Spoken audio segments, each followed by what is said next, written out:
एक घने जंगल के किनारे एक छोटा सा गांव बसा था। इस गांव में दीपक नाम का एक 12 साल का लड़का रहता था। दीपक बहुत गरीब परिवार से था। उसके पिता लकड़ी काटकर गुजर बसर करते और माँ दूसरों के खेतों में काम करती थी। दीपक पढ़ाई में बहुत अच्छा था, लेकिन घर की गरीबी उसकी राह रोकती थी। कई बार उसके पास किताबें खरीदने तक के पैसे नहीं होते, मगर उसके मन में एक सपना था, एक दिन बड़ा होकर अपने गांव को रोशन करना, ताकि कोई बच्चा अंधेरे और गरीबी में पढ़ाई से वंचित न रहे। गांव के लोग दीपक का मजाक उड़ाते, अरे तू शहर जाकर अफसर बनेगा, तेरे घर में तो रोज की रोटी के लाले पड़े रहते हैं।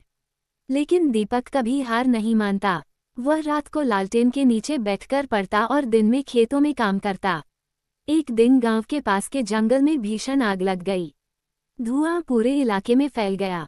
लोग डरकर भागने लगे। गांव के बुजुर्ग बोले, यह आग फैल गई तो पूरा गांव जल जाएगा। गांव वाले बुझाने की कोशिश करते, लेकिन आग इतनी बड़ी थी कि कोई कुछ नहीं कर पा रहा था। सब लोग घबराए हुए थे।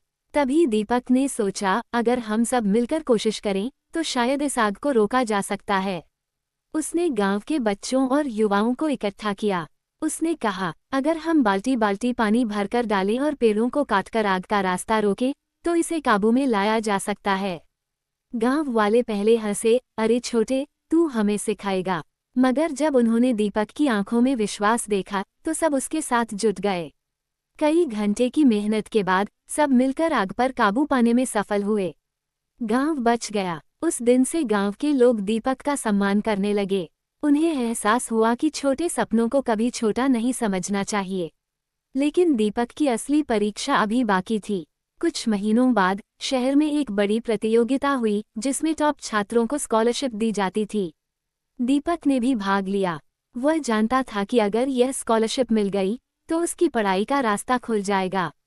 परीक्षा बहुत कठिन थी। वहाँ बड़े बड़े स्कूलों के बच्चे आए थे, जिनके पास ढेरों सुविधाएं थीं। लेकिन दीपक ने मेहनत और लगन से तैयारी की थी। उसने परीक्षा दी और परिणाम का इंतजार करने लगा। परिणाम आया, दीपक ने पूरे जिले में पहला स्थान पाया। उसे स्कॉलरशिप मिल गई। अब उसकी पढ़ाई मुफ्त में होगी और सरकार उसकी मदद करेगी।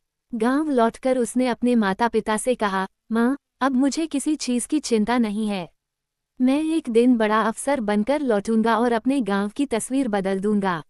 साल बीतते गए। दीपक ने कड़ी मेहनत करके पढ़ाई पूरी की। वो एक बड़ा इंजीनियर बन गया और अपने गांव लौटा। उसने गांव में स्कूल बनवाया, जहां बच्चों को मुफ्त शिक्षा मिलने लगी। उसने गांव में सोलर लाइटें लगवाईं, ताकि कोई बच्चा अंधेरे में पढ़ाई से वंचित न हो। गांव के लोग अब उसे दीपक बाबू कहकर पुकारते थे। दीपक ने